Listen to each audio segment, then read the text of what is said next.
Well, welcome back to the Building Excellence Podcast. This is a podcast that's all about and all for people who are looking to build excellence in any area of your life. Well, guys, if you're new, you're in for a treat. We are continuing our topic of if you want to become great, you need a great coach. Anybody who's become great or excellent at anything had to have a great coach. And I have special guests here. They are licensed professional counselors, and we're going to pick back up on our conversation. Let's dive in.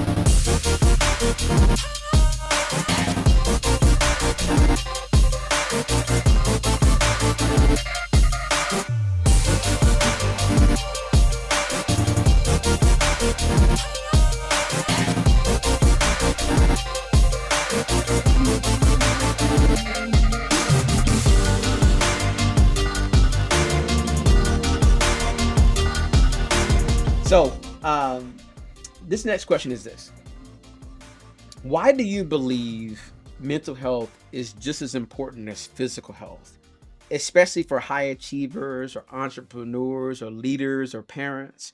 We see so many people hitting the gym. Why do you believe mental health is just as important? Andre, I'll start with you. Man, I think it's all one and the same. Okay.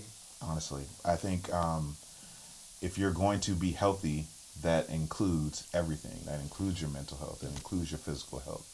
It includes your understanding of the world and your environment. Okay. I think that's what we do. We sit here and we encourage folks to become like whole. You know. What are some symptoms then? Like when should I know, or what are some watch outs that should tell me that I need to go get some help mentally? I think of it as being upside down. Okay. And so upside down, this is my little spiel. I'll give it to you. Please.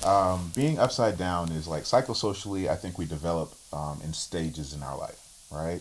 So say you are, I mean, just like fingers in the dirt, and all you can do is think about your relationship and being in a marriage or having a girlfriend or a boyfriend or something like that, but you haven't figured out who you are, how you want to show up in society, how you want to contribute to society.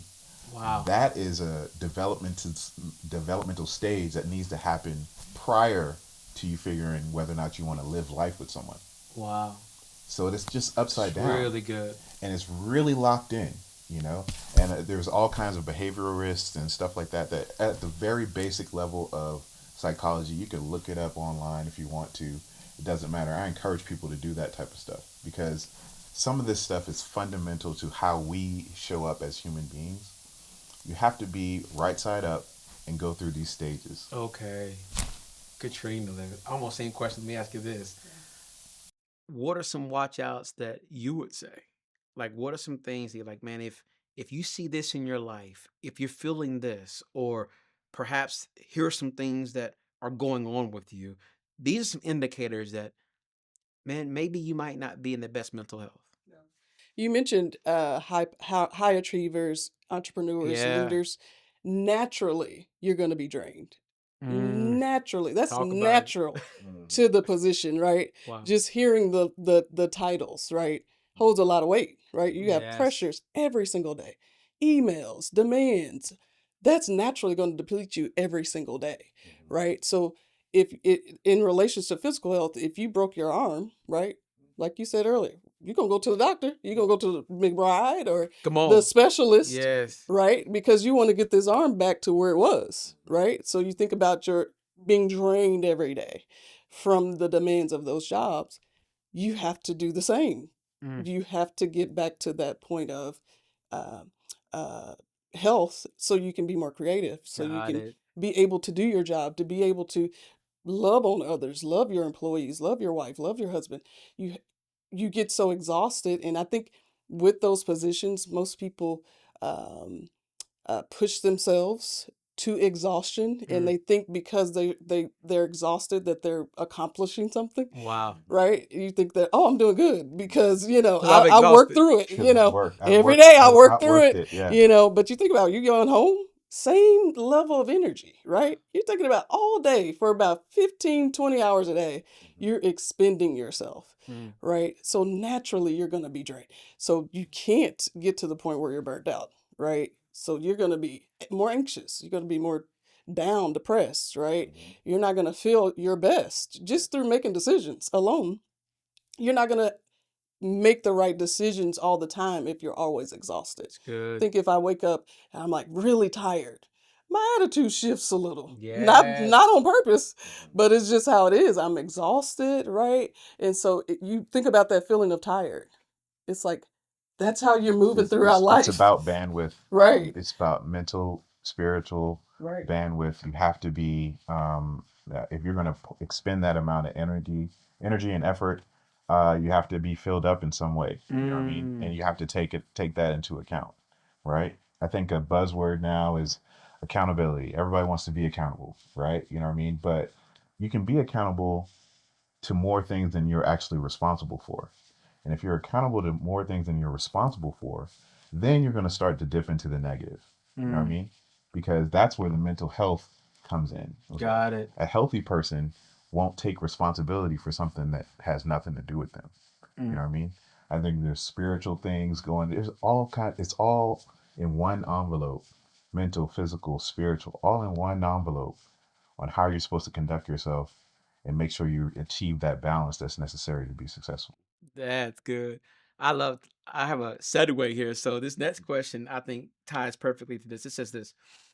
Many people tie their self-worth to external success, to their career, family, achievements. How can we cultivate a sense of self-worth that isn't dependent on performance or validation? How can we do that? Katrina, I'll start with you. I like to think of it as this. First, let's define self-worth, right? So a Yes. lot of times we think self-esteem has to do with self-worth, and we don't know that self-worth is from within. It's something Ah, we do give ourselves, right? It's something that is pulled upon from life experiences, how you were raised, your environment, things like that, pours into you to become yourself, right? With your self-worth versus self-esteem is very much external, right? right, So think about social media. You get right. likes, right? You're like, oh, yes, yes, it fluctuates, right? Anything external that's feeding into, your esteem of yourself. Like I feel Ah, accomplished because of these things, or this person makes me feel this way. Oh, this person gave me a compliment. That's your self-esteem. Your ah, self-worth is I don't have any of those things. Mm-hmm. I'm still worthy. But that's something wow. that you have to cultivate in yourself for yourself, right? So, Dwayne, you can't give me self worth by things you think of me. I have to be able to think those things of myself to be able to say, hey, I have good self worth, or I have a high self worth because I know that I'm worthy without anything that's external, right? She And preaching. no, she is. My She's goodness. absolutely right. And I think just a caveat on that, I think there is that tie though, right? You know what I mean? With your identity, who you are. I think it's like how you show up, the roles that you have in life, right? So I'm a husband, I'm a father, you know what I mean? And I'm a therapist, right? But I want to be good at those things. Like, you know what I mean? So because I know who I am, I've identified these are the elements of my life that I value. You know what I mean? So if I get a compliment saying, yo, you're a good therapist, that feeds my self-esteem. You know what I mean? So I go to the next level because I elevate myself based on knowing who I am Yeah. and knowing what I value, knowing what parts of myself that I want to be great, that I want to be great at. You know, I think a lot of it boils down to one word, and it's like it's purpose. Like, what purpose do you have? What purpose are you trying to achieve? How are you going to get there? And then you draw on that. You draw on that energy from the individuals that are the accolades and stuff like that. But I will say this: I do kind of counsel against receiving that external esteem from other people or that praise from other folks. You know, I think it's great, but you need to be connected to your own self worth, as Katrina was saying. You need to be connected to your own self esteem. You need to be driving that. What are you doing in order to make yourself undeniable? It's a new concept that I was kicking around with my cousin and best friend, like you know what I mean. of just becoming undeniable. You know, you want to definitely go to a place where, hey, I have 10 out of 10 of the requirements necessary to get this role or to be this person. I am good. I'm not trying to be good. I don't need somebody to tell me that I'm good. I don't have seven and I need my homeboy to give me a hookup and just slide me in there. You know what I mean? I have 10 out of 10. I know I'm good. Wow. I believe it. And that kind of boils into what I think of myself, right? Who do I think I am within myself, right? My authentic self. And so how I think of myself is how I feel about my self worth. So if I'm saying, hey, oh, I'm just a loser, or I always make mistakes, that's feeding into your lack of self worth, right? So reframing those thoughts about yourself. And again, those things come from a lot of different places, right? Your experiences, trauma, uh, things that happen to you, uh, loss, grief, all of those things play a role in that. But if you don't know and believe that you are actually worth something, or that you are actually good, or that you actually believe in your own self, that's going to be hard to have good self-worth, right? So we've all heard that saying. It was what is it? Fake it till you make it, right? You know what I mean? Mm. And this is like this is probably like session four or something like that. I'm just throwing out numbers. But anyway, when I talk to someone, they talk about faking it till they make it, and I bring up the concept of a facade. Okay, so I can come in here and I can project this facade, Mm. and this facade is buttoned up, it's disciplined, it's structured, it's all the great qualities that you need as a human being to be successful. But it's just a facade. I'm not plugged into it. I don't even feel like I'm that person. You ever met somebody that they call it imposter syndrome is the technical term for it. Was like, man, that person looks like they got it all together. But at home they're crumbling, they can't really feel that praise, they can't even feel that love. The reason why they can't feel that love is because it's inauthentic. It's not them. All the praise and love is hitting the facade. And they're not even plugged into it. They don't even get charged from it. So that's what we do as professionals. We come in there and we try to plug you into the person that you want to be, that better version of yourself. I mean, it's all kinds of cliches going on, right? But really, you just want to be authentic, the best version of yourself. Am I doing the things that create that person For yourself, for not yourself, for someone not for else. someone else, not for your mama, your daddy, Yeah. not for your wife, your kids, not in comparison to your friends. It's for you. Take that power back. And I think that's what Katrina and I do on a daily basis, trying to allow our clients to take their power back. I evaluate how good Honor is. Right. You don't. Yeah, I just wanted to sit back and just listen to them talk. Man, you guys have just said so much. I had to take several notes. I'm going to begin with the last thing that you said. Mhm. Get your power back. Mm. I believe there is many people listening right now, and what you need is for you to get your power back. You've been behind this facade until today. You didn't know there was a difference between self-esteem and self-worth.